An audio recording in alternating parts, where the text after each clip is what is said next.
Bom, por que eu, então? Primeira coisa que eu quero falar, por que eu? Por que eu vou falar sobre ciência e fé? É o mesmo motivo pelo qual eu fiz biologia, o mesmo motivo pelo qual eu escolhi fazer genética, é o mesmo motivo pelo qual eu vim morar em Campinas. Esse assunto está na minha vida inteira.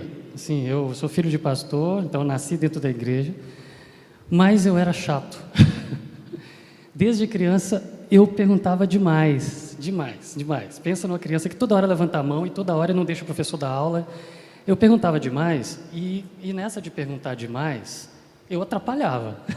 Então eu era ignorado. Assim, o professor, para seguir com a aula, tinha que ignorar e fazer de conta que não tinha visto que eu estava levantando a mão. Então, isso era assim na igreja, era assim na escola, do mesmo jeito.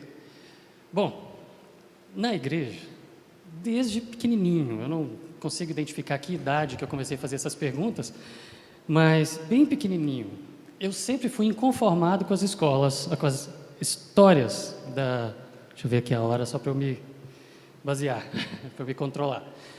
Eu ficava inconformado com as imagens que me vinham na mente, ou as imagens para os mais velhos vão saber o que eu estou falando, de flanelógrafo, para poder contar a história sobre criação, sobre Gênesis, sobre as origens, que era coisa assim, Deus falou e plim, apareceu, aí cola uma imagem, e plim, apareceu, e cola outra imagem, e eu ficava perguntando, eu ficava inconformado, falava assim, tá, tia, tudo bem, Deus criou, tá, no primeiro dia foi isso, segundo, terceiro, quarto, quinto, sexto, no sétimo descansou, tá bom, mas como foi que ele fez? E aí a professora mas sempre era a mesma resposta.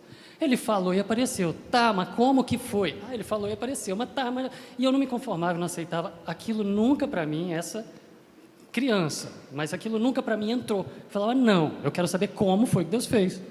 Aí lia as historinhas, ouvia as histórias, lia na Bíblia. Tá, mas tá falando o que ele fez? Mas como foi que ele fez? E esse como foi que ele fez, eu nunca tive essa resposta. Bom, isso enquanto eu era criança. Na escola, quando eu estava na quinta série, que agora para a turma é quarta série, na aula de ciências, a professora mostrou essa foto aqui. É exatamente essa. Lógico que vocês não vão conseguir ler o que está ali, mas essa imagem estava no meu livro na quarta série sobre célula.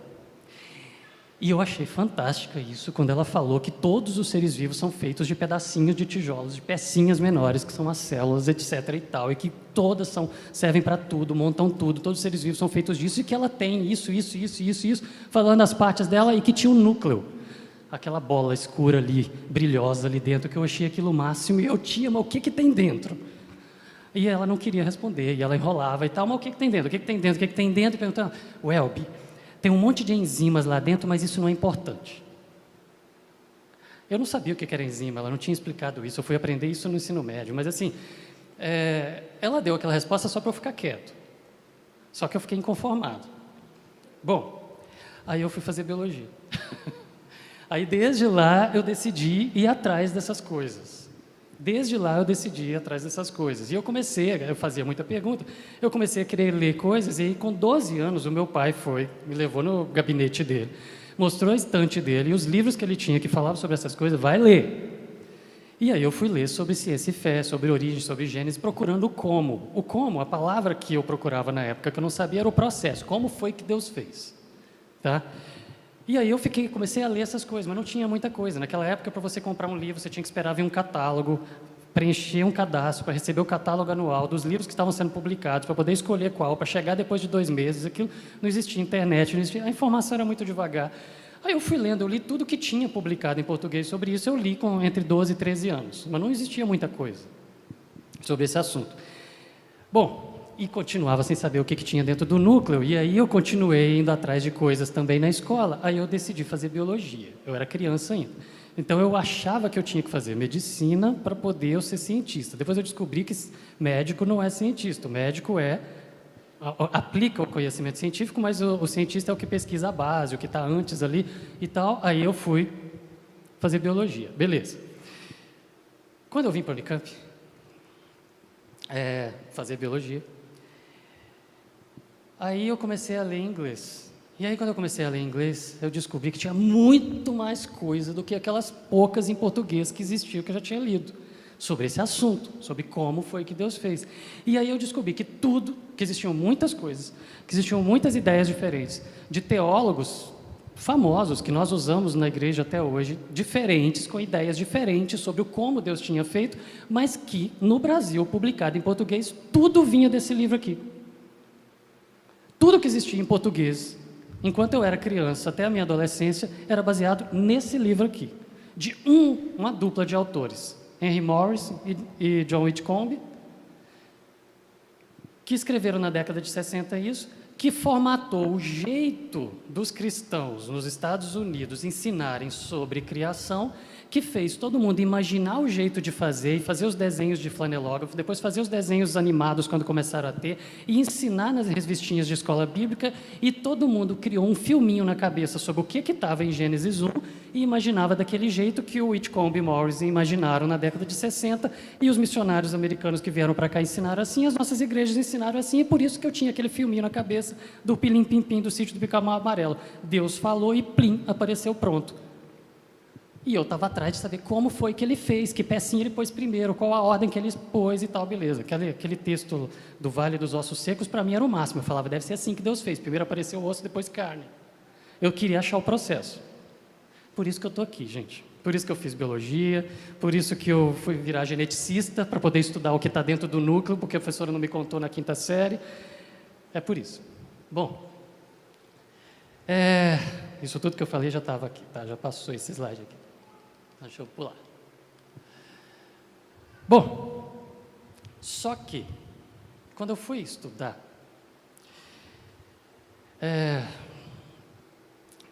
e quando eu entrei dentro da biologia na Unicamp, eu tinha certeza que eu iria entrar dentro da universidade e achar um ambiente que eu estava entrando para poder estudar a criação de Deus, cristão, convicto, mas eu achava que eu tinha certeza que eu ia entrar dentro da biologia da Unicamp e ia encontrar um monte de ateus. Tinha certeza que eu estava entrando num ambiente ateu. E eu imagino que seja assim que vocês imaginam também que seja. Só que quando eu entrei lá não era. Quando eu comecei a conviver com o pessoal, eu descobri que a maioria era espírita. Aí eu falei, mas como assim? Só que todo mundo, na hora de dar aula, na hora de apresentar, de palestrar, de discutir, se colocava como ateu, mas era todo mundo espírita. Eu falei, mas por quê? Aí, quando eu comecei a fazer mais amizade com um, eu perguntei para o Daniel, ele trabalha lá em Brasília, na Anvisa hoje. Perguntei para o Daniel, por quê? Aí ele falou, porque o espiritismo não é religião, é uma ciência. Ah, é uma ciência? É religião. Sim, mas não se intitula, o espiritismo não se intitula religião, se intitula ciência. Então, na verdade, era uma questão de constrangimento e de vergonha de falar que tinha alguma espiritualidade, de que era religioso. Eu não sou religioso, eu sou espírita, entendeu? Mas aí o que era a questão? Era constrangimento. Mas as pessoas estudavam a fundo a natureza, a criação, chegavam às conclusões de que a coisa não dava para poder existir sem ter um projetista inteligente por trás disso tudo, mas não queria ser religioso, porque ser inteligente é ser ateu, então tá bom, então eu sou espírita. Mas até hoje a postura é ateu. Eu tenho alguns amigos que eu tiro onda por causa disso, falo assim, na frente da sala de aula é ateu, mas só que na casa dele está cheio de imagem de todas as religiões que você possa imaginar para todo lado. Altamente espiritualista. Bom,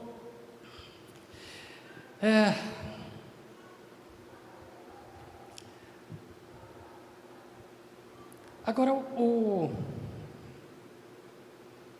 dentro do nosso ambiente cristão, a gente tem essa impressão, de que nós estamos falando de mundos opostos. O mundo da ciência, mergulhado no ateísmo, e o mundo da fé, mergulhado nas escrituras sagradas aqui, do que está escrito nesse livro, certo? Só que a gente tem a impressão de que existe uma briga, uma guerra entre ciência e fé, e por isso que a gente vai estar falando aqui sobre ciência e fé, e a ideia nossa é que as coisas são antagônicas, e eu quero até amanhã tratar com vocês, para vocês entenderem que a coisa é muito pacífica, muito tranquila, para poder a gente olhar para os dois mundos sem confronto e sem briga. Se tem briga porque tem alguém errando na interpretação de alguma coisa, Nós estamos falando de uma língua escrita por um Criador e de uma obra feita pelo mesmo Criador. Duas obras do mesmo Criador não podem entrar em contradição. Se elas entram em contradição, alguém está errando, e não é o Criador. Quem está errando é quem está interpretando. Quem é intérprete? Ou teólogo ou cientista. Então, ou o cientista ou o teólogo, ou os dois estão errando. Para poder ter briga, tem alguém errando em alguma interpretação. Beleza? Mas a nossa impressão é essa. Será que não existe uma conversa amigável entre os dois? Porque a gente tem a impressão de que existe uma guerra. Ela existe, mas a gente tem que entender um pouquinho o contexto dela. Agora, a ideia, então, é que ciência não é um monte de heresias junto, a gente tem que combater, tem que ficar longe disso, tem que ter o pé atrás. Não, não é. Não acho que seja, e eu espero que hoje a gente chegue a essa conclusão. Darwin, esse nome, na maioria dos cristãos, dá calafrio. E quando eu estudei a obra do cara, eu achei o máximo. E o cara era crente. A história dele com Deus a gente vai ouvir daqui a pouquinho. O fato dele ter terminado a vida longe da igreja tem nada a ver com ciência, mas é usado como o cara que matou Deus dentro da ciência. Crer, gente, diante dos colegas lá fora, é tido e é transmitido para a gente, pelos colegas, na escola, na faculdade, pelas mídias, seja elas quais forem. É colocado para a gente como um sinônimo de cometer suicídio intelectual. Ou seja, você é um burro, você é um idiota se você tem fé. É assim que querem que a gente pense. E é assim que as coisas são montadas e são feitas e são planejadas, são ensinadas e são trabalhadas para que a gente pense. Aquela postura de o inteligente é o ateu. Ok. Só que dentro da igreja nós temos tanto preconceito quanto.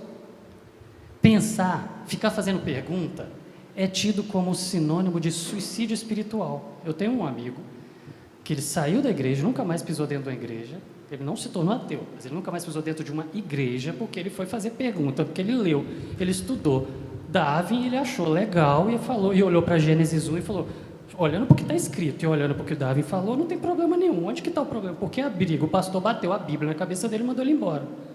E ele nunca mais pisou dentro da igreja. Gente, perguntar, Deus instiga a curiosidade. Deus quer que a gente explore a criação que Ele fez para a gente poder conhecer mais dele, da obra que Ele criou.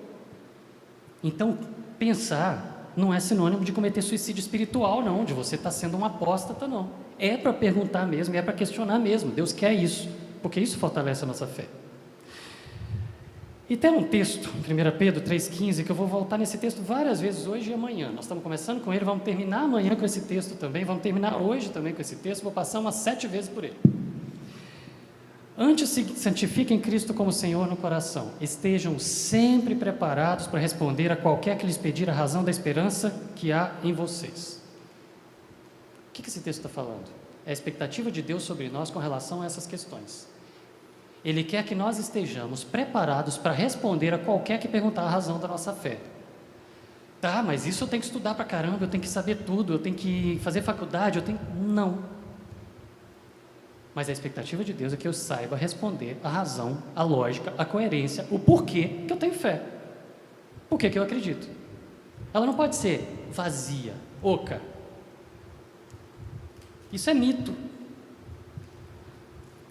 Ela tem que ter coerência e base sólida e não precisa de uma faculdade para poder estar preparado para responder a qualquer que pedir a razão da minha fé. E o meu objetivo com vocês é mostrar que a gente não tem nenhuma crise para poder tratar aqui. E mostrar para vocês que não tem nada de difícil para poder resolver essas questões aqui. Como que nós vamos fazer? Nesse primeiro momento a gente vai tratar sobre qual que é o problema de fato, verdadeiro, por trás, nas entrelinhas de ciência e fé e dessa suposta briga, ela existe, mas dessa briga que existe aqui no mundo, tá? Ela existe, mas por quê, como, qual a estratégia, o que está por trás das coisas e o que de ciência tem nisso de verdade. Aí a gente vai ter um intervalo, no segundo momento a gente vai tratar sobre o neo-ateísmo. Eu falei com a Eva que eu ia gastar mais tempo na primeira, menos na segunda, eu vou tentar equilibrar as duas, vamos ver se dá. Na segunda, nós vamos tratar daqui dos grandes argumentos do novo ateísmo, do movimento ateísta no mundo, que são tidos como a prova cabal que derruba qualquer fé. Tá bom? Nós vamos tratar disso, nós vamos responder. Não precisa de faculdade, não precisa nem do ensino médio, não precisa. de nada para poder resolver essas questões com tranquilidade, ok? Essa ideia é vendida para a gente como se fosse algo extremamente complexo, mas não é. Não é. É isso que a gente vai tratar aqui. E amanhã nós vamos ler Gênesis 1 e 2, só. Nós vamos ler Gênesis 1 e 2 sem preconceito, sem flanelógrafo, sem filminho. Nós vamos ler o que está escrito.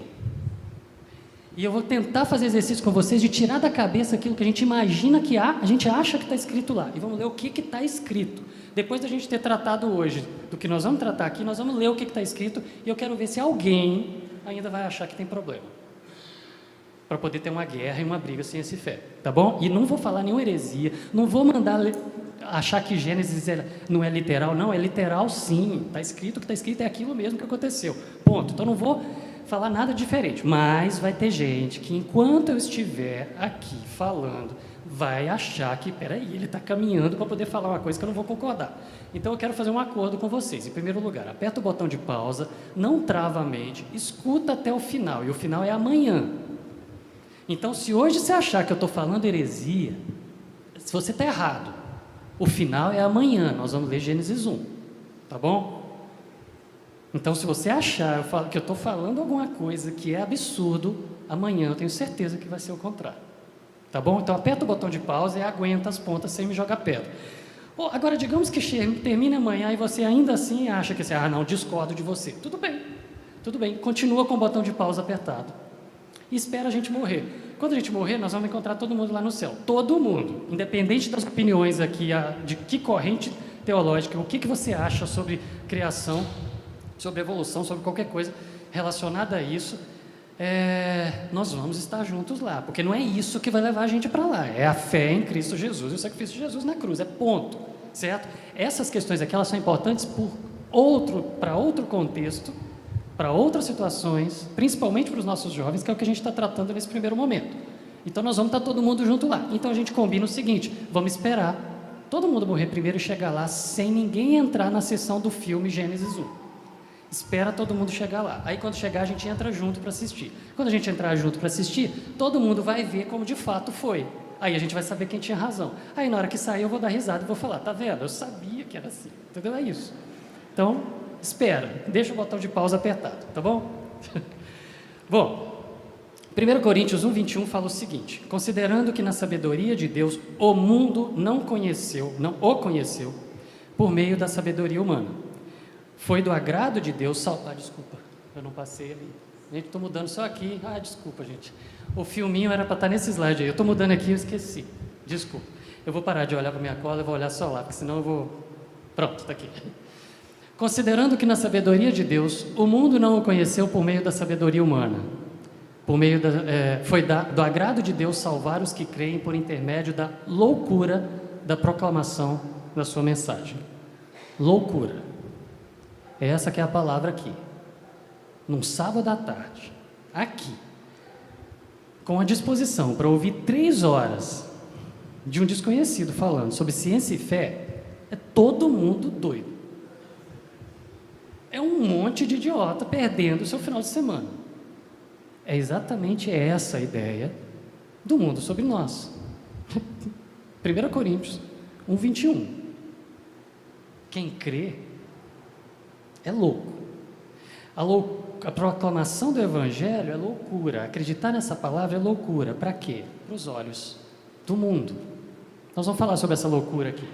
Essa tirinha, muitos anos atrás, rodou por e-mail no departamento lá onde eu trabalho, no departamento de genética, enviado por uma pessoa dessas que na casa dele ele tem um monte de santinhos para todo lado na casa, ele é todo místico, mas ele se porta como ateu. E ele mandou essa tirinha colocando uma ideia ateísta mesmo assim, tirando onda de crente. Eu vou usar a palavra crente daqui para frente. Por que eu vou usar essa palavra? Porque quando eu estou falando de crente, eu não estou falando de cristãos apenas, eu estou falando de cristãos e judeus, ok? Toda hora que eu falar crente, ligue a chavinha. Eu estou falando da crença em Jeová. Ok? É o Deus judaico cristão. É o nosso aqui de Gênesis 1. Tá bom? Então, por isso que é a palavra crente que eu estou usando. Então, ele estava tirando onda de crente. O que é essa ideia aqui? Aqui ele está falando ciência contra todo o resto. Ciência contra todo o resto por quê? A humanidade, ela caminha bem lentamente.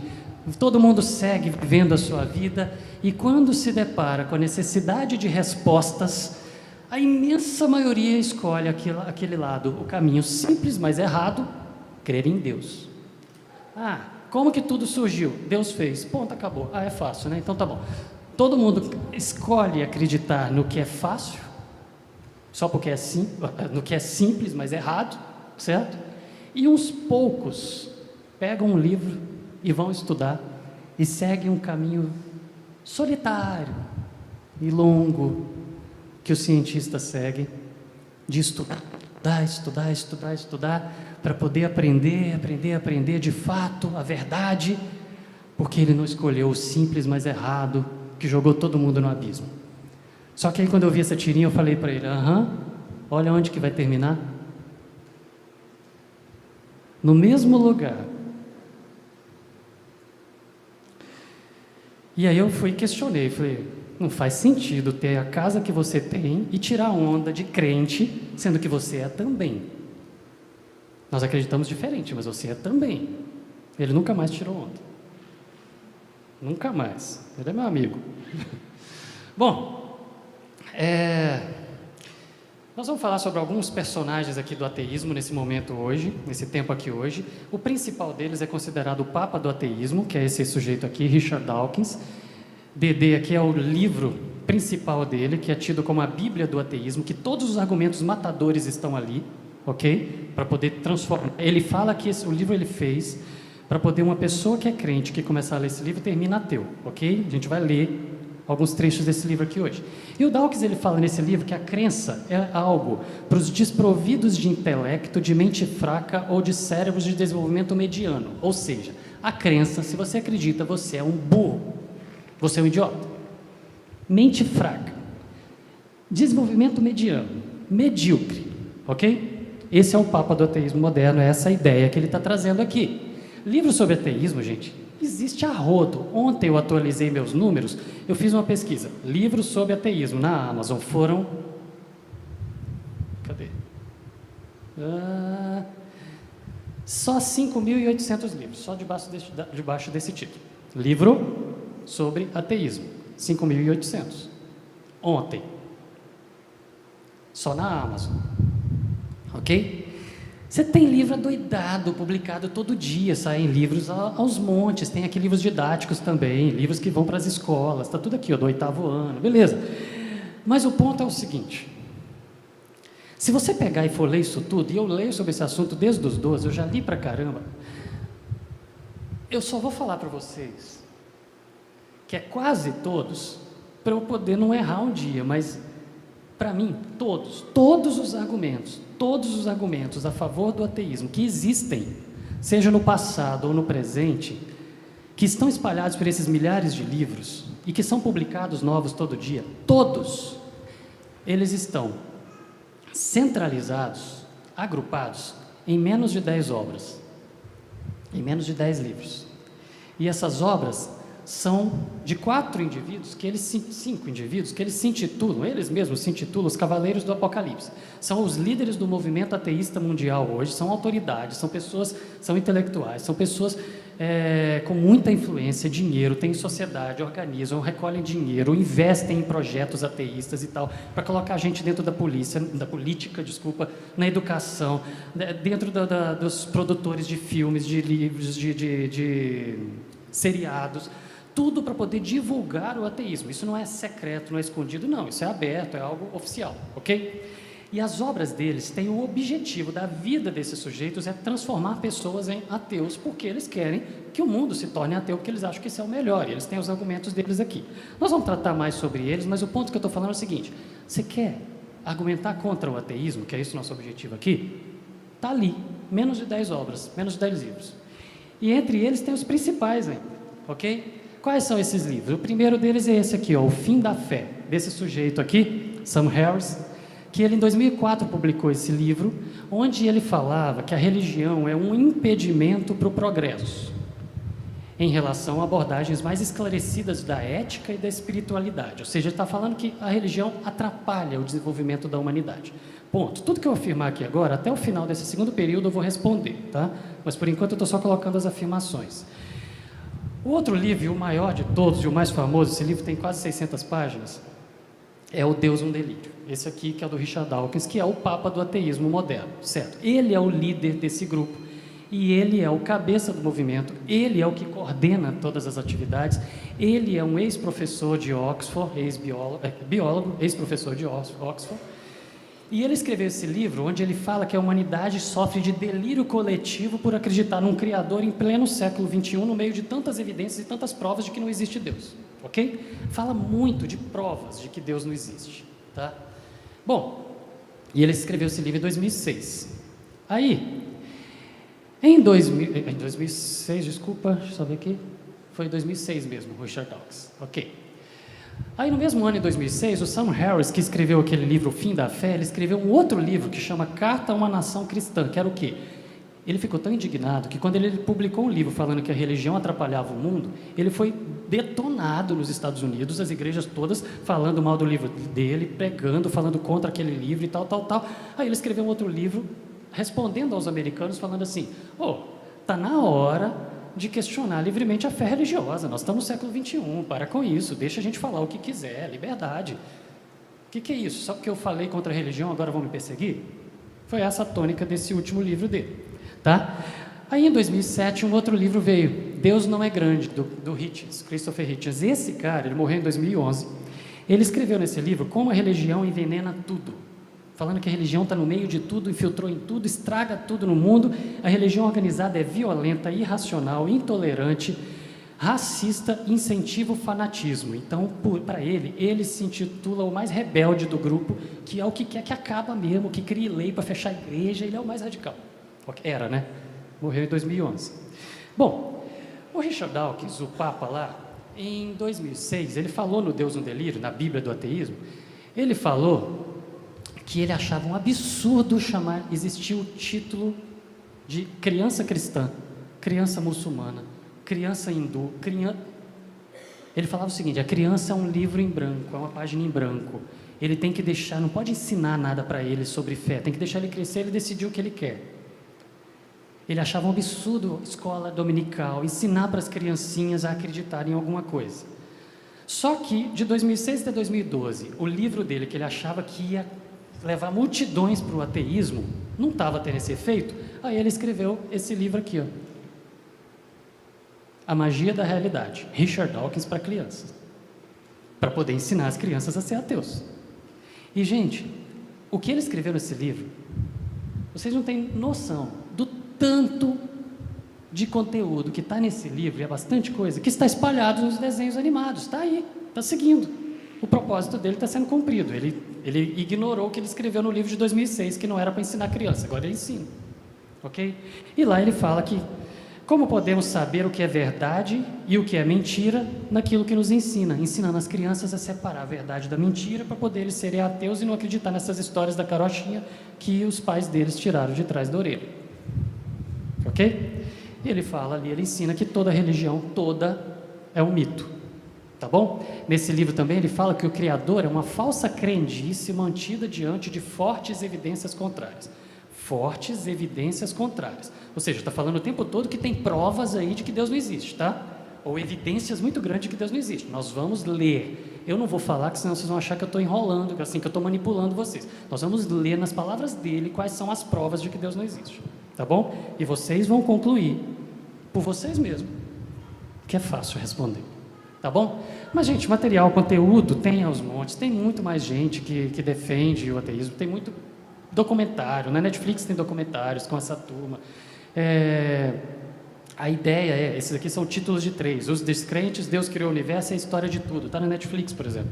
Isso está espalhado para todo lado e é realmente algo trabalhado e organizado, certo?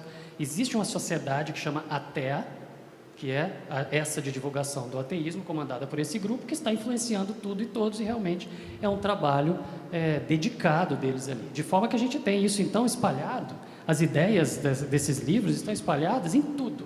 Desenho animado, livrinho, revistinha, quadrinho, tudo.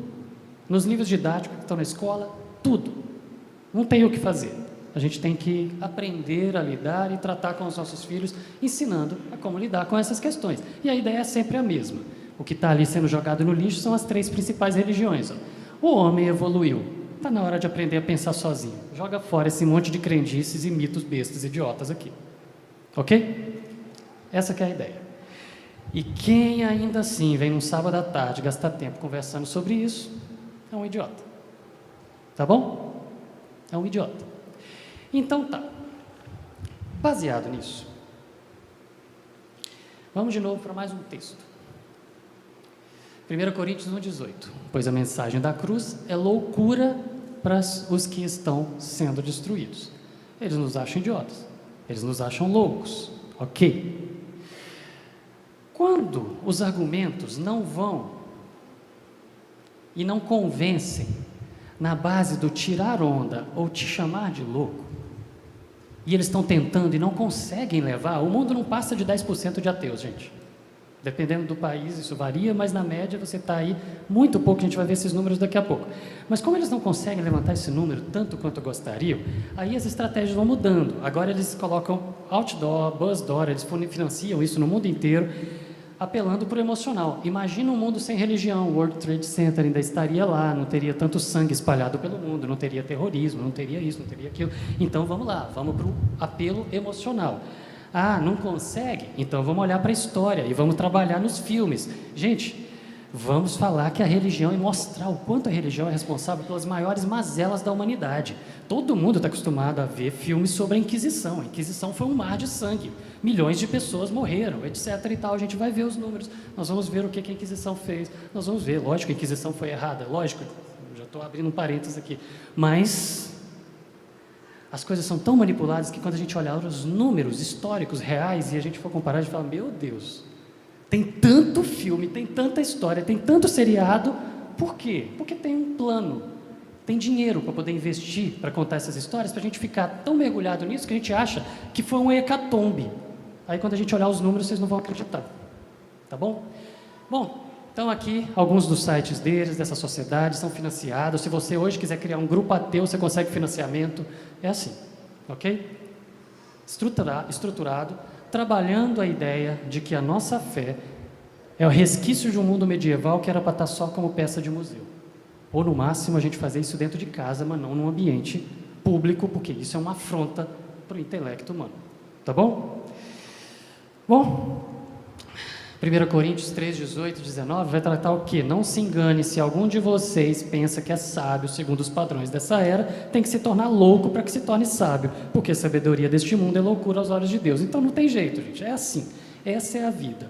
Para nós mantermos a nossa fé, o mundo vai continuar olhando para a gente, chamando de louco, de idiota, de insano, de estúpido, sem inteligência, ok? Mas para que nós sejamos sábios diante de Deus, nós temos que assumir essa loucura. Mas a gente não precisa assumir essa loucura e ficar acreditando que é loucura, porque na verdade tem um porquê, tem argumentos. Vamos olhar quais são e vamos pensar se é loucura mesmo ou não, ou se isso é só um mantra que criaram para todo mundo ficar repetindo, tá bom? É aí que a gente vai chegar. E aí a gente olha para nossa vida e fala assim, tá, tudo bem, mas esse negócio não me afeta. Eu sou resolvido. Não, eu sou convicto, eu sou cristão, estou resolvido, não tem problema. Ok, concordo. Isso não vai me afetar. Mas e os nossos jovens? E os nossos filhos? Que estão aí sendo bombardeados o tempo todo? Gente, tem um grupo que chama Barna Group, que eles fazem pesquisas direto. O trabalho deles é fazer pesquisa só na pandemia, que ficaram em pausa aí com muita coisa, mas que o trabalho deles é fazer pesquisa e estatísticas dentro do cristianismo para várias coisas. Então, a última atualização dos números deles foi relacionada a 2019, mas que eles colocaram o quê? Entre 86 e 2020, que são os números de 2019, os desigrejados nos Estados Unidos, que são os agnósticos, que são os que não querem saber de Deus, os ateus, que não acreditam em Deus, e os afastados, porque ficaram revoltados com a igreja, tá? Somavam aí de 3% em 86, vieram para 14% em 2020. Só que se a gente olhar nessas pesquisas e falar só dos jovens, subiu de 10% para 38% nos Estados Unidos. São os jovens que são mais afetados. E isso não é à toa. Não é à toa, não é por acaso, tem estratégia. Tem um trabalho sendo feito nisso e tem números para poder mostrar e tem uma receita de bolo para os grupos que foram sendo criados seguirem mesmo. A gente vai ver isso, tá bom? E no Brasil, como que isso funciona? Bom, no Brasil, 52% a 70%, varia do estado, da cidade e tal, dos jovens abandonam a fé, depois foram criados na igreja, e eles vão abandonar a fé depois que eles alcançam a independência, depois que saem de casa. 87% dos jovens vão se declarar católicos ou evangélicos, mas abandonam a igreja. Mas continua numa pesquisa se declarando católicos ou evangélicos, ok? 44% deles acham que o temor de Deus é importante para uma pessoa. 87% falam que são cristãos, mas 44% acham que temer a Deus é importante, tá? 24%, eu destaquei isso aqui para a gente chegar de novo no ponto, o que está por trás dessa história toda? 24% tem coragem de questionar, de fazer perguntas e de falar sobre a sua fé publicamente, tem vergonha. Vergonha. Guarda essa palavra que a gente vai usá-la várias vezes. 6% tem interesse de ler livros e assuntos religiosos e só 2% presta atenção no que o pastor prega. Certo? Bom, essas pesquisas vão seguindo. A Barna fez uma atualização agora em 2021. Teórica, a pesquisa foi de 2019, mas baseado na geração Z. Geração Z é aqui, ó, que nasceu em 95 até 2010. E tratando dessa geração, eles ainda vieram fazer uma atualização sobre por que essa turma da geração Z, a turma do celular, que nasceu e já existia celular, tá? Por que essa turma sai da igreja? E os motivos apontados são os mesmos de uma pesquisa que eles fizeram em 2010, não mudou nada. Não mudou nada. As igrejas tendem a ser superprotetoras, não deixam os filhos saberem os argumentos do mundo. Porque senão o filho pode ser convencido. Gente, não convence não. Não convence não. Se tem firmeza, se sabe entender e não ser enganado, e se olhar os argumentos de verdade e não simplesmente ser enganado por manipulação, não convence não. Mas as igrejas são superprotetoras e não deixam ficar sabendo. Beleza. O outro, a experiência acerca do cristianismo de adolescentes e jovens é superficial. Por quê? Aquela coisa fantástica de ir para um acampamento, de ter grupo, de ter amizade dentro da igreja. Quando pensa em sair, quero sair com a turma, com os amigos que professam a mesma fé e tal. Isso daí é superficial. E vários dos jovens, a maioria, que se afasta, fala, não tinha grandes amizades na igreja. Os principais amigos estavam lá fora e não aqui dentro. Aí por isso que para mim foi natural, quando eu parei de ir para a igreja, acabou. Parei de ir com os meus pais, eu parei de ir.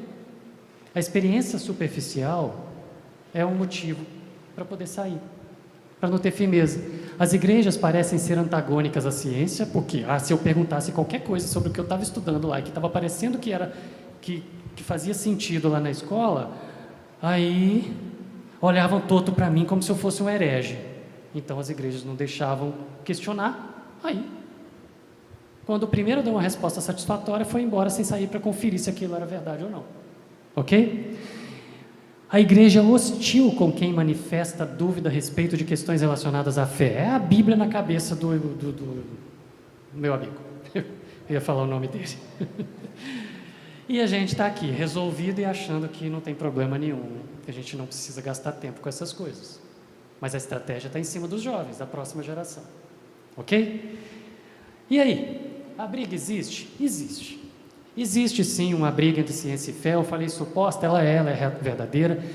Mas essa guerra que existe, gente, ela vem trabalhando a ideia de que a ciência é dona dos fatos, da verdade, e a fé, a religião, ela é repleta de fé cega, vazia. Ou seja, você acredita no que você não vê, você acredita no que é impossível, e é por isso que você está dentro da igreja. Mas a ciência traz fatos, comprovados, prova. E a religião traz histórias que você tem que acreditar sem ter prova. Ok? Essa é a ideia que essa guerra é travada e ela vem trazendo aí. Só que essa guerra, gente, ela fala que ciência e fé são duas. Essa guerra, eu estou falando da guerra porque tem gente dentro da igreja brigando com o lado de lá com a ciência e tem gente lá dentro da ciência brigando com o lado de cá dentro da igreja. E falam que não pode ter cientista dentro da igreja e não pode ter crente lá no meio da ciência.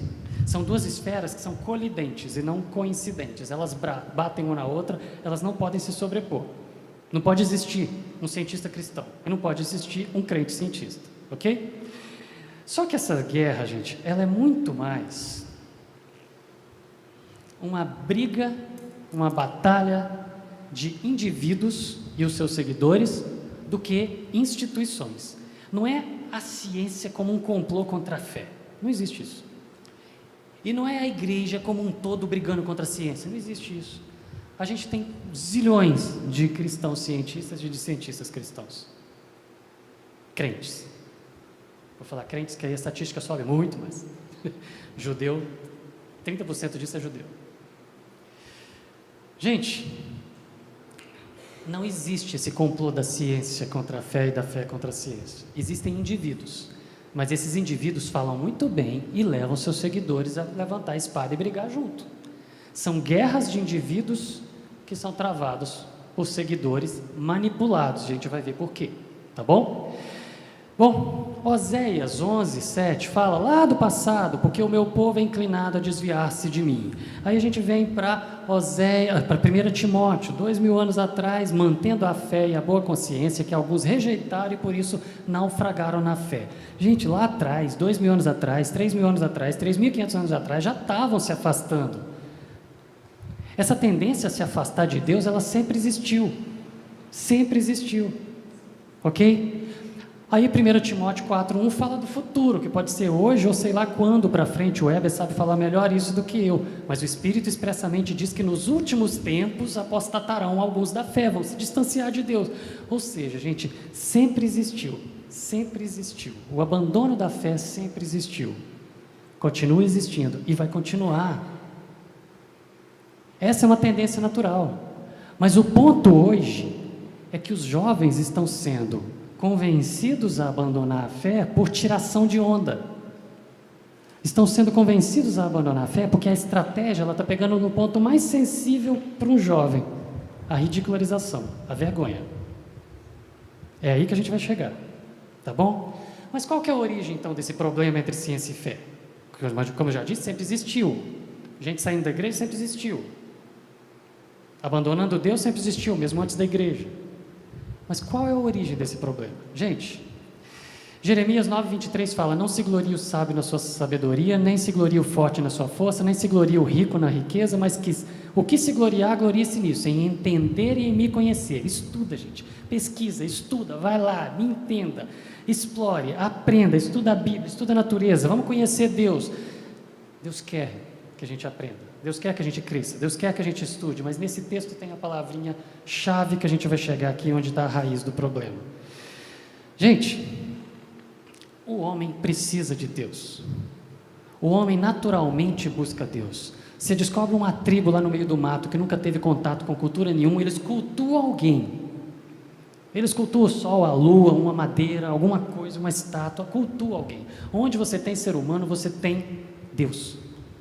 A necessidade de Deus, ela faz parte do ser humano, de buscar o divino, de interagir com o Criador, porque ele percebe e sente que existe algo por trás, ok?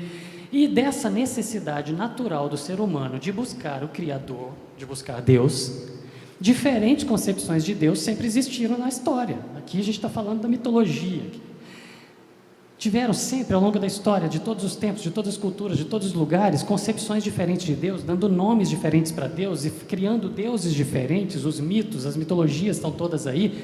Só que tem um detalhe: todos esses deuses criados por homens, eles tinham o mesmo padrão: divinos no poder e humanos nas atitudes. Ira, amargura, inveja, ciúme, cobiça, ganância. Se Deus faz, eu também posso fazer. Os deuses são tão humanos quanto nós. Os deuses de todas as mitologias faziam de tudo. Os deuses de todas as mitologias iravam, matavam, brigavam, manipulavam, mentiam. E aí justificava as atitudes humanas e a consciência não pesava. Ok? Bom, a história do pensamento humano, no meio de toda essa mitologia, a história do pensamento humano, da sociedade moderna que nós temos hoje, chegou até onde está, graças a marcos de grandes homens que eram todos não, a imensa maioria, crentes em Deus. Que Deus que eu estou falando? O judaico-cristão. No meio de todas as mitologias que vieram, que foram importantes na história da humanidade, aquilo que formatou a sociedade que nós temos hoje foi feita por homens que eram crentes em Deus, ok? Só que no meio deles sempre existiram os que não acreditavam, sempre tiveram. Então, gente abandonando a fé já existia, crente e não crente já existia, aqueles que falavam de Deus e ensinavam sobre Deus já existia, e aqueles que falavam que Deus não existia já existiam. O nome ateísmo surgiu no século XIX. Os primeiros que resolveram se intitularem ateus foram no século XVIII. E aí a gente consegue ver alguns nomes famosos do ateísmo com esse nome aí ao longo da história. David Hume na Escócia, o Kant, o Nietzsche, o Marx, o Sartre lá na França. Essa turma aí eram ateus declarados que fizeram trabalhos a favor do ateísmo, divulgando o ateísmo. Beleza. Essa turma tem as suas frases famosas. O David Hume falou que seres finitos, nós, precisam de causas finitas, um criador. Se nós somos finitos, a gente morre, a gente precisa de um criador que morra também, finito também. Então essa história de divindade, esquece disso. Um criador não é necessário, o acaso resolve tudo. Esse foi o David Hume. O Kant, lá na Prússia, ele falava que era necessário negar o conhecimento para poder ter fé. Você tem que ser um idiota, um suicida intelectual. Você tem que matar seu cérebro para poder você ter fé. O Nietzsche, ele já veio com aquela história de Deus está morto, ou seja, a ideia de Deus é um mito, Deus está morto. Ele era declaradamente anticristão, como o Richard Dawkins agora, que o motivo da vida dele é combater a religião e transformar pessoas em ateus. O propósito da vida dele é esse. Certo? O Marx, ele falava que o imaterial, o espiritual não existe, defendia o ateísmo também, certo? O Sartre, lá na França, ele falava que a existência precede a essência, ele falava que o próprio homem é o definidor do seu futuro, da sua essência, da sua vida. Essa foto aqui eu tirei semana passada no fórum aqui em Campinas, ali em Campinas, e lá no centro, acima da posição do juiz, no lugar onde ficava um crucifixo, agora está escrito ser humano. É essa a ideia do Sartre, lá na França. É o homem que dita o seu caminho, esquece essa história de divindade de Deus, ok? Bom, Atos 17 vai tratar de alguns desses filósofos, aí ele está citando aqui os epicureus e estoicos. Alguns filósofos epicureus e estoicos começaram a argumentar contra ele. Beleza, os questionadores sempre existiram, gente, estavam lá atrás. Os tiradores de onda também, Atos 13 fala, vede, ó escarnecedores. Escarnecedores são os tiradores de sarro. Ficai atônitos e morrei, porque eu vou realizar nos vossos dias obra de tamanha grandiosidade, e por aí vai. Os questionadores sempre existiram, os tiradores de onda sempre existiram, e os que não acreditavam também. Salmo 53 vai falar, diz o tolo no seu coração, Deus não existe, não precisava do Nietzsche falar, Deus está morto, já estava lá.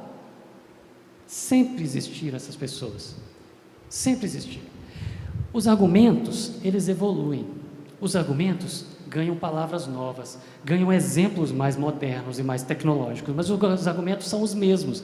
Então, quando eu falo que tem milhões de obras para poder ler, para defender o ateísmo, mas que tudo se resume a 4, 5, 6, se você for extrapolar um pouquinho mais, 9 obras, 9 livros, eu não estou exagerando, está tudo lá. Tudo que você pega num livro e lê, você não tem novidade, é a mesma coisa.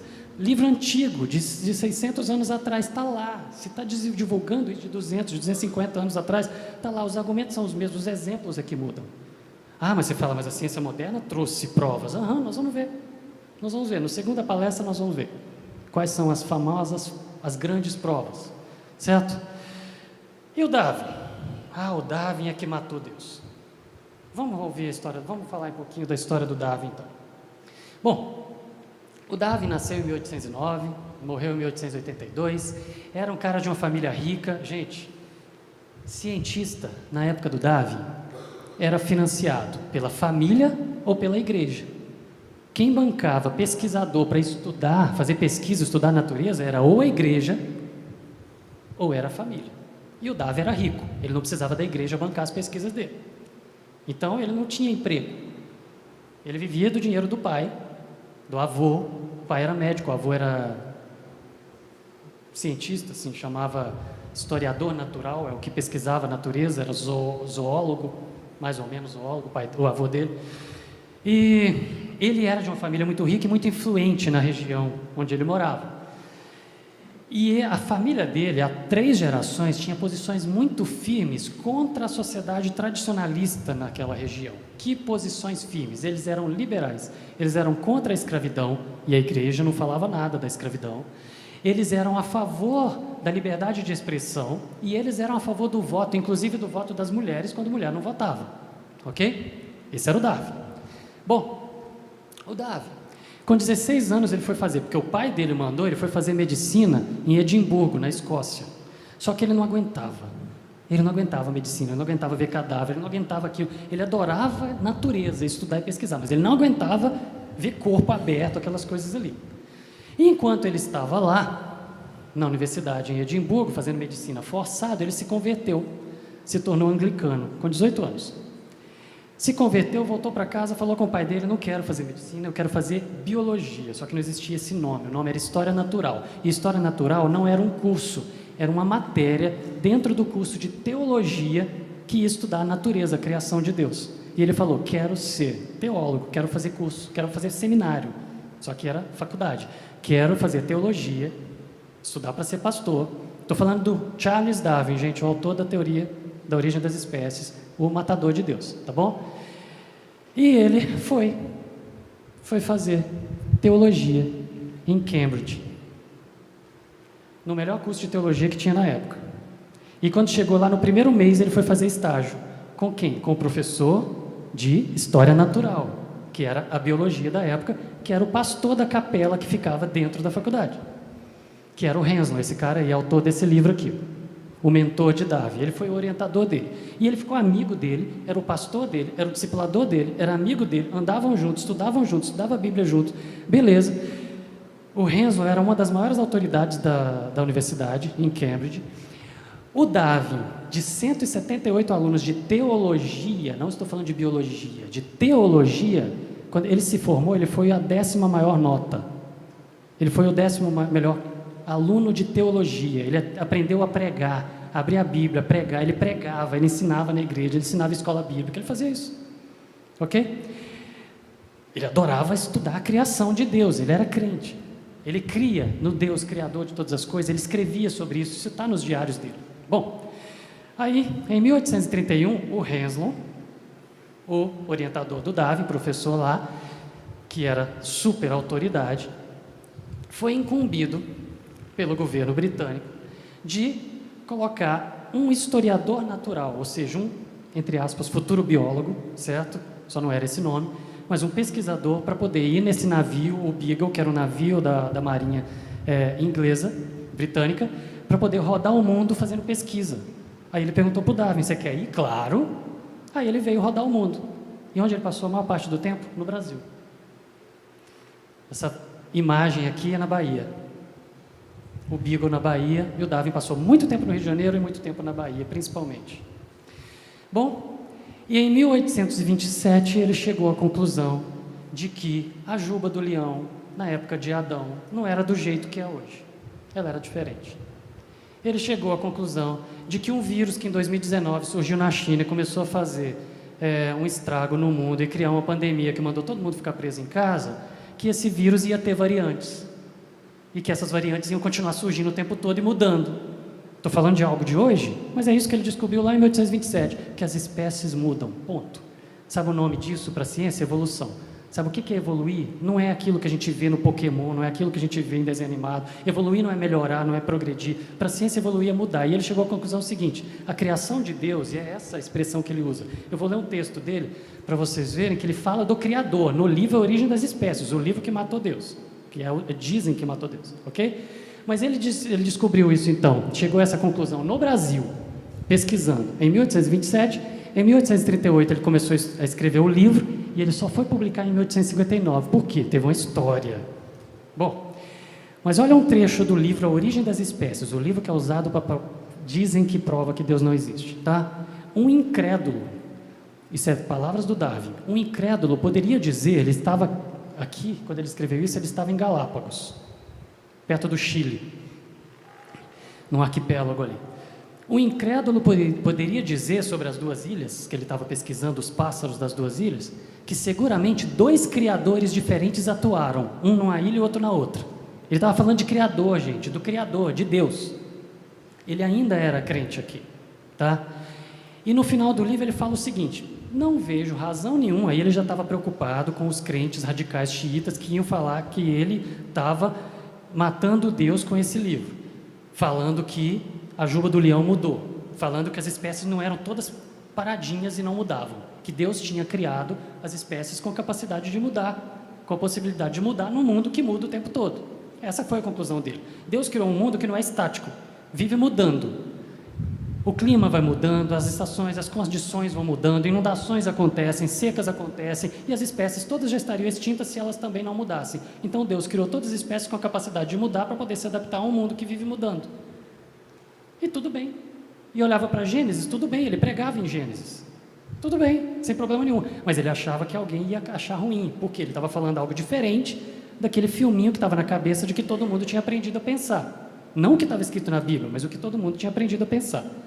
Bom, aí ele escreveu no final do livro assim: não vejo razão nenhuma para que as opiniões que eu estou colocando nesse livro choquem os sentimentos religiosos de ninguém. Mas ele sabia que ia chocar.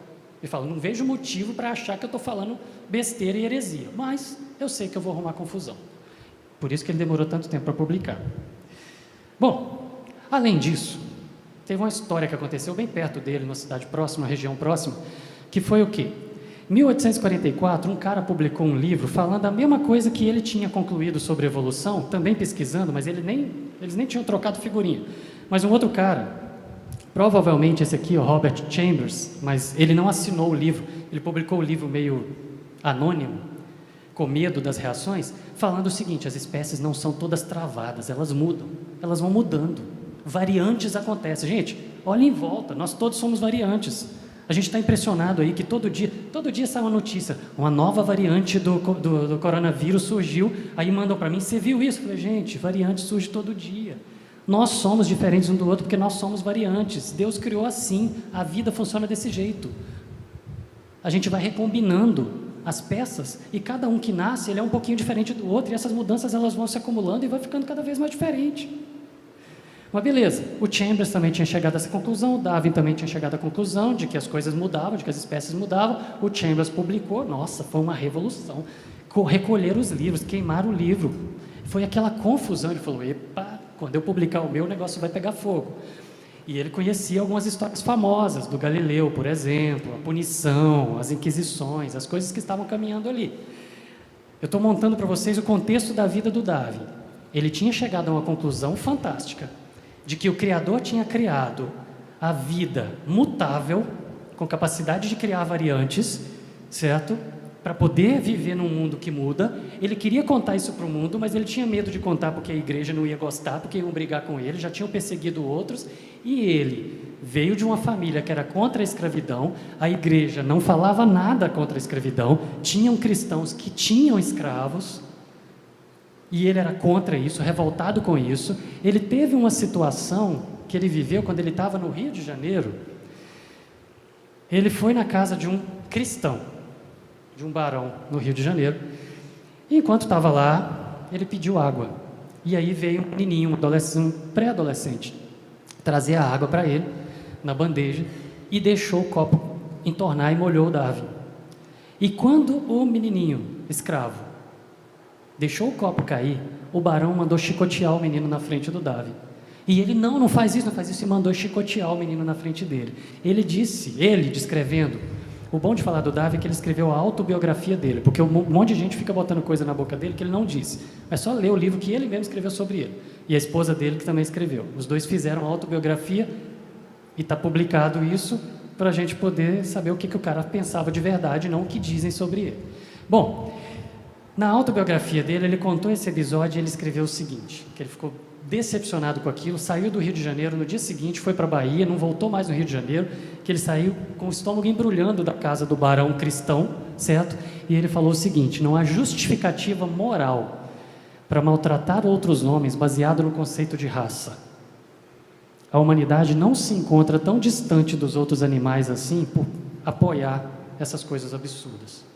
Ok? Então o cara tinha chegado a uma conclusão como cientista, uma conclusão legal, queria publicar, queria contar para os outros, a igreja não ia aceitar, porque era todo mundo muito fechado e não aceitava ninguém falar alguma coisa diferente. Era contra a escravidão, a igreja não fazia nada, teve esses exemplos, essas histórias na Bíblia. Tinha um amigo, que é esse cara aqui, o Huxley, que era apelidado na época de Bulldog do Darwin, que era um amigo dele e era ateu.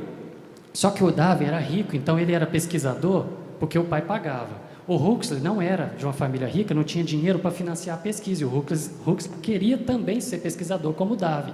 Só que como o Huxley não tinha dinheiro do pai, ele precisava de financiamento de quem financiava a igreja, e de quem financiava a pesquisa.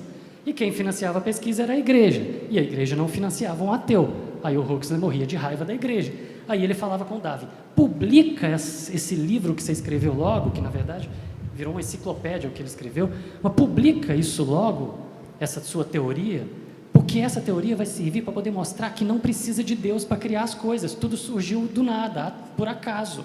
Não precisa de Deus. Então a sua teoria vai ser ótima para matar Deus. E o Darwin era crente, ele não queria publicar. Ele falou: mas eu não quero matar Deus, eu acredito em Deus. E ele ficou ali durante anos pensando em todas as perguntas que iriam fazer na igreja quando ele publicasse o livro, e dando todas as respostas para poder explicar para todo mundo que ele não estava indo contra Deus, que ele não estava indo contra a Bíblia, que ele não estava fazendo nenhum escarcéu, que ele mesmo não via problema nisso, tentando conciliar todas as coisas antes de publicar.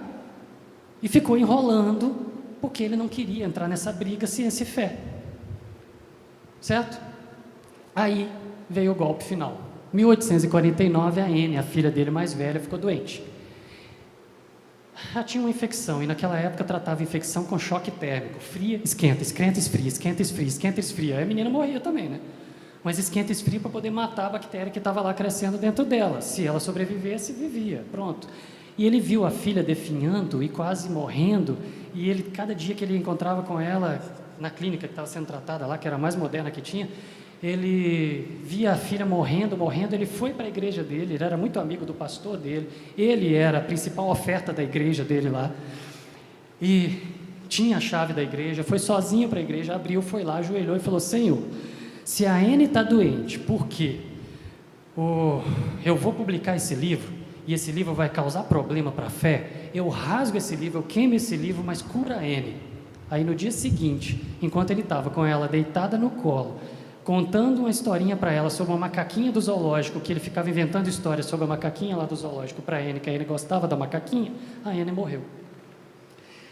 Ele tentou negociar com Deus, Deus não curou a filha, ele ficou com raiva de Deus, e ele mesmo disse, que ele nunca mais pisou dentro da igreja. Ok? E ele perdeu a fé em Deus. Agora me digam vocês, o Darwin, ele continuou amigo dos crentes. A esposa e os filhos continuaram indo para a igreja. Ele ia para a igreja todo domingo com eles, ia até a porta, até a escada, deixava a esposa com os filhos entrarem, e ele ia caminhar no bosque do lado da igreja. Voltava no final, ficava na porta da igreja conversando com todo mundo, ia para as festas, financiava as coisas, dava dinheiro, entregava oferta, mas não pisou mais dentro da igreja, porque ele estava com raiva de Deus. Me digam vocês, o que tem de ciência nisso? Quando Darwin estava próximo de morrer, perguntaram para ele se ele era ateu. E ele falou o seguinte: nunca fui ateu, no sentido de negar a existência de Deus. Eu só tenho raiva dele. O que de ciência tem nisso? Nada. É uma história pessoal. A Emma Darwin, a esposa dele, crente fervorosa, até morrer. Quando, 10 anos depois que a Anne morreu, o Darwin resolveu publicar o livro dele. Ele entregou para ela. Ele tinha escrito tanta coisa que virou uma enciclopédia de 10 volumes. Aí ele fez um resumão de 500 e poucas páginas, que é o livro A Origem das Espécies. Aí ele pegou esse resumão e entregou para a Emma, a esposa dele. À noite não, entregou um dia para ela e falou o seguinte: vou publicar, vou apresentar isso na Sociedade Geológica de Londres. Leia isso aí. Se você achar que isso tem algum problema, que está indo contra Deus, que está indo contra a Bíblia, você pode fazer o que você quiser, queima, joga fora, faz o que você quiser. Eu não vou apresentar isso se isso for contra Deus. Agora, se você achar que não tem problema, eu apresento isso amanhã. Beleza. Ela virou a noite lendo. No dia seguinte, quando ele acordou, Agora eu não me lembro se isso quem contou foi ela ou ele, mas está no livro de um dos dois. No dia seguinte, quando ele acordou, ela estava fazendo uma fogueira na porta de casa e empurrando, varrendo umas folhas secas assim para o fogo, e ele, na hora que ele pisou do lado de fora, ele viu, sentiu um frio na barriga. Aí quando ela viu que ele estava chegando ali, ela pegou numa mesa do lado o livro, entregou para ele e falou: pode publicar, não fez diferença nenhuma para mim. O autor não achava que esse livro, A Origem das Espécies, ia contra Deus, contra Gênesis 1. A primeira leitora também não achou. O que de ciência tem nessa briga, ciência e fé, que usa Darwin como cabeça dessa história? Nenhuma. Nenhuma. Bastou Darwin publicar e apresentar, perguntaram para ele sobre o homem. Ele não quis falar, no primeiro momento ele não quis falar. Aí ele falou o seguinte: uma luz vai ser lançada ainda sobre a origem do homem e a sua história. Ele saiu pela tangente.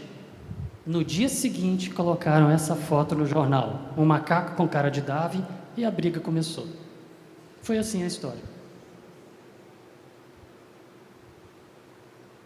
Ele nunca falou, em primeiro lugar, que o homem veio do macaco. A história do macaco seria outra. Se for olhar pela evolução, o macaco seria primo, não veio. Tá? Mas a gente não vai... Essas 3 palestras aqui, elas são um resumo de um curso que eu já dei algumas vezes na Escola Bíblica, que são 8 aulas de 1h30 cada um. Então, para a gente poder tratar disso, seria uma outra aula. Mas, assim, ele não falou um monte de coisas que dizem que ele falou, tá bom? Gente, nós tivemos ao longo da história muitos maus exemplos, muitos maus exemplos. A igreja, ela antes estava a serviço do Estado. Vieram as cruzadas, as perseguições, as guerras religiosas e a Inquisição, torturas, excomunhão. Aí o Estado passou a servir a igreja passou a mandar em tudo. E a gente sabe, a gente vê, a gente já viu filmes, a gente lê, a gente sabe como que eram as histórias e a manipulação da igreja. A igreja pisou na bola pra caramba. Muito do que a gente está sofrendo hoje é um tapa de volta do que a gente deu antes, a gente, igreja, tá? A igreja dogmatizou a ciência, falando o seguinte: você só vai ensinar que Deus criou e tudo apareceu pronto. Se você falar que Deus criou e mudou, você vai ser excomungado. E aí os cientistas não gostavam, o negócio estava vivendo engessado, ok? Vieram perseguições. O que veio acontecendo ao longo da história foi um racha e uma separação entre filosofia, teologia e ciência. Gente, eram chamados de pensadores. O teólogo, o filósofo e o cientista eram o mesmo indivíduo. Eram pesquisadores. O cara estudava Deus, estudava a natureza, estudava tudo, era uma disciplina dentro de curso de teologia. Era a mesma coisa. Esse racha veio acontecendo por causa da história e como as coisas vieram acontecendo. Por isso que filósofo hoje se mete a falar de Deus, por isso que cientista fala de Deus e teólogo fala de Deus, porque a origem é a mesma, diz respeito à mesma coisa, ok? Mas então, no fim das contas, onde que está então a verdade? Se filosofia fala de Deus, teologia fala de Deus e ciência fala de Deus, e às vezes parece que a coisa não está dizendo, parece que não se encaixa. Se todo mundo fala que o que ele está dizendo é verdade, onde que está a verdade? Nós vivemos num mundo que é chamado de pós-moderno. O que é a chave do pós-modernismo? Se você quer se apaixonar por uma árvore e casar com uma árvore, eu tenho que respeitar e não falar nada. Vocês estão rindo? Teve uma mulher que casou com uma árvore. De verdade, não estou brincando. O pós-modernismo defende, sim, o respeito a toda e qualquer ideia. Aí você fala assim: não, mas crente, se falar alguma coisa, vão cair matando em cima. Os outros podem, a gente não. Sim, a gente sabe que é assim. Mas o pós-modernismo defende o respeito para todos, inclusive para a gente, tá? Na teoria é isso. Só que os cabeças da ciência hoje, da educação hoje, os produtores de documentários, de filmes, de desenhos, de livros, didáticos e paradidáticos, todos foram formatados no modernismo. O modernismo, diferente do pós-modernismo, não tinha essa onda de respeito a todo mundo. Os mais velhos lembram muito bem disso, que não tinha essa história de que tem que respeitar o que todo mundo fala, pisar em ovos, você não pode falar nada porque vai ficar ofendido. Não existia isso. No modernismo, O cientista era a palavra final. O que o cientista falou está falado, todo mundo cala a boca e tem que aceitar. O cara é físico, ele está falando de biologia, não interessa, ele pode estar falando a maior asneira do mundo sobre biologia, porque ele entende de física. E não é físico no geral, ele entende de uma área específica da física. Ele é astrofísico, ele estuda Marte, tudo bem. Ninguém sabe mais de Marte do que ele. Aí ele vai e fala sobre DNA. E fala uma tremenda de uma besteira, mas ele é cientista. Todo mundo cala a boca e tem que ouvir porque o cara é cientista. Isso é o modernismo. No modernismo, o cientista tinha a palavra final. No pós-modernismo, não. Essa turma, chefe do movimento ateísta, eles todos foram formatados no modernismo. Então, se debatendo para poder tentar manter a autoridade que o cientista tem num mundo que não dá mais tanta voz assim para cientista. Gente, a gente viveu isso agora. Cientista falou o quê? Não tira a máscara ainda. Quando que é o momento de tirar a máscara? Quando os números de Covid chegarem nesse ponto aqui no gráfico. Sabe que dia que chegou? Quinta.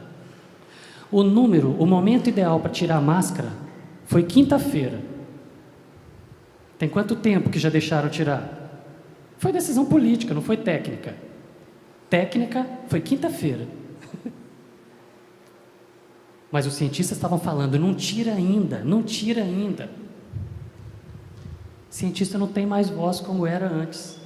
Então, esses indivíduos liderando esse movimento estão se debatendo, falando, caramba, cientista está perdendo autoridade e querem manter a autoridade. Custe o que custar, manipule quem manipular, minta como mentir. E é isso que vocês vão ver no nosso próximo tempo, daqui a pouquinho, na sequência disso. Então, será que os cientistas têm tanta autoridade assim? Não tem. O cara, ele tem autoridade para falar sobre o assunto que ele estuda a vida inteira, o tempo todo. O cara tem autoridade para falar sobre o que ele é autoridade para falar.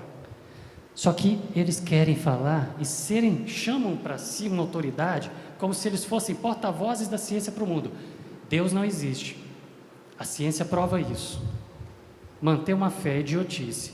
Quem pensa diferente disso é burro. É isso.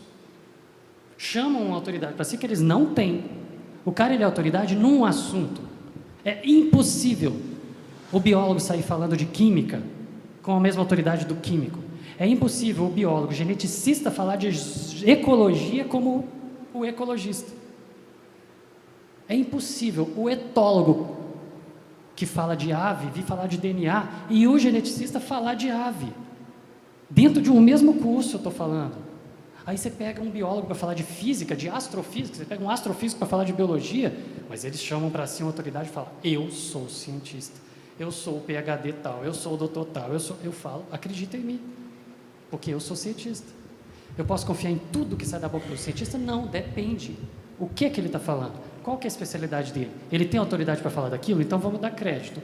Eu tenho que acreditar mesmo em tudo que ele fala? Daquele assunto dele, é dificilmente ele vai estar errado. Mas vamos pesquisar, porque tem outros pares deles, colegas dele, da mesma área, que podem não estar concordando. Então dá para poder você ir atrás e investigar aquele assunto. O cara, ele é especialista na crista da mitocôndria. O resto, ele é tão leigo quanto você ou eu. Ok? Bom, então como que funciona a ciência no meio dessa história? Nós estamos acabando esse primeiro momento, tá? Como funciona a ciência? Para a gente conseguir olhar para esse universo, para essa confusão toda e saber fazer julgamentos.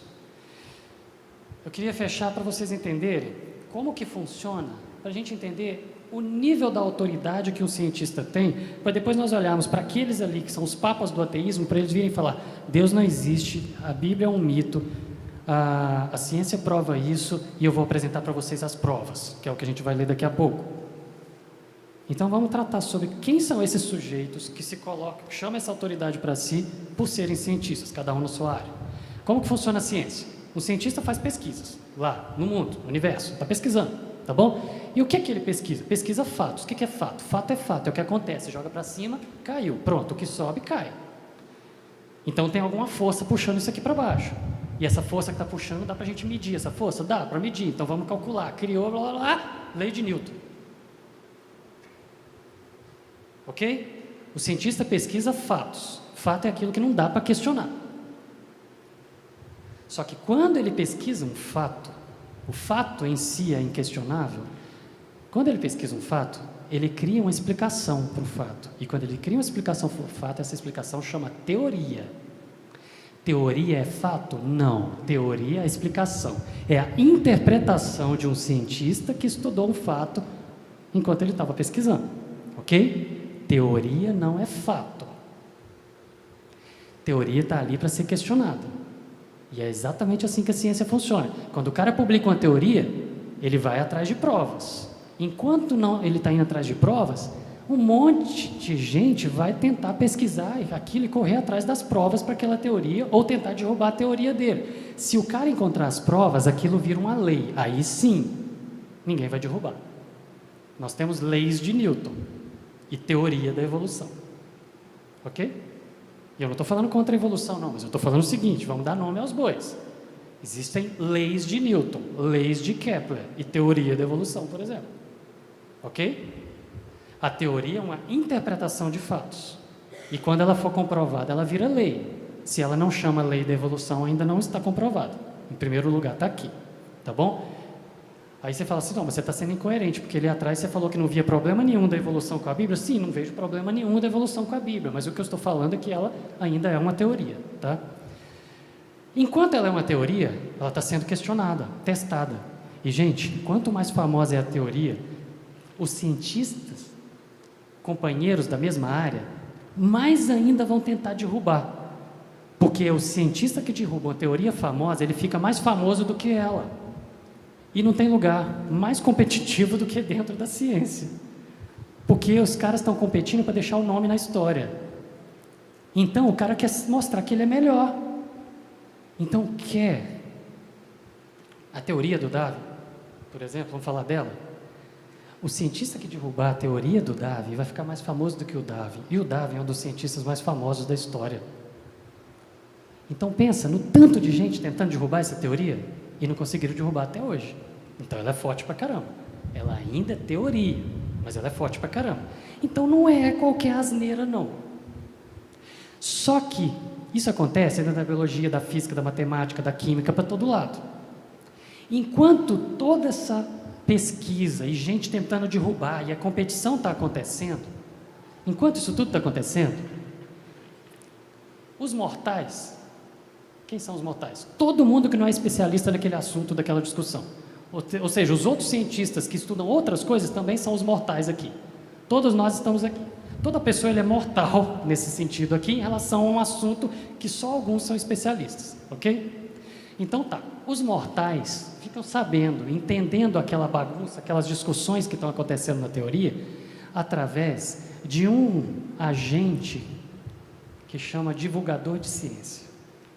Quem são os divulgadores de ciência?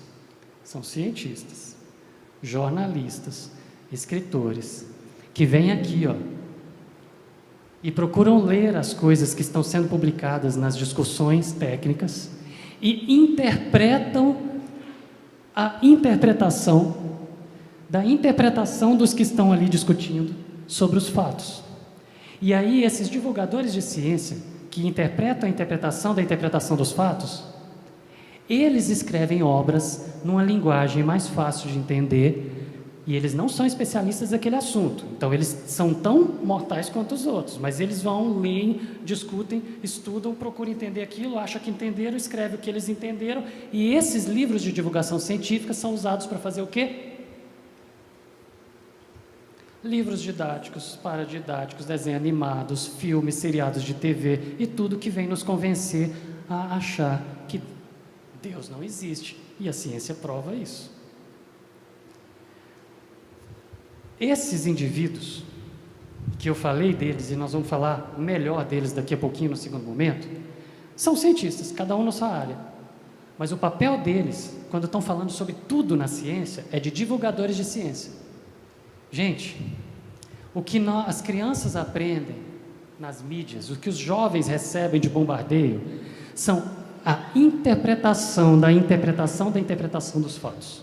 É um telefone sem fio, é um monte de gente que acha que entendeu e escreve sobre aquilo, e acha que entendeu e escreve sobre o outro, e acha que escreveu. É um telefone sem fio. Dá para acreditar em tudo que o cara fala como fato? O fato está muito longe nessa história. Então, em primeiro lugar, o que eu queria colocar é o seguinte: eu falei que muita gente ia ficar com raiva de mim. Quem gosta muito da ciência, eu não estou falando contra a ciência, eu estou só tentando botar as coisas nos devidos lugares. É que assim, nenhum cientista tem autoridade dada por ninguém para poder chegar e falar em nome da ciência para o mundo e falar assim: a ciência prova, a ciência fala, ou a ciência isso ou aquilo. Cada um fala por si, porque não existe o especialista em todas as coisas. Todos são mortais e todos eles estão entendendo as coisas baseado na interpretação de outros que interpretaram outros. Ok? Então a coisa não é tão forte quanto ela parece que é, do jeito que colocam pra gente. Tá bom? Então, não é o tempo que se gasta discutindo uma coisa que faz uma coisa ser comprovada. Tá bom? Não é o texto que é usado para poder falar, não, publicou na Nature, isso é prova de que Deus não existe. Primeiro que não tem uma publicação na Nature provando que Deus não existe. Mas se falarem isso, não é porque o cara falou que publicou na revista mais famosa, científica mais famosa do mundo, que aquilo ali é prova. Aquilo é a interpretação de alguém que escreveu aquele artigo. É interpretação, gente, é tudo interpretação.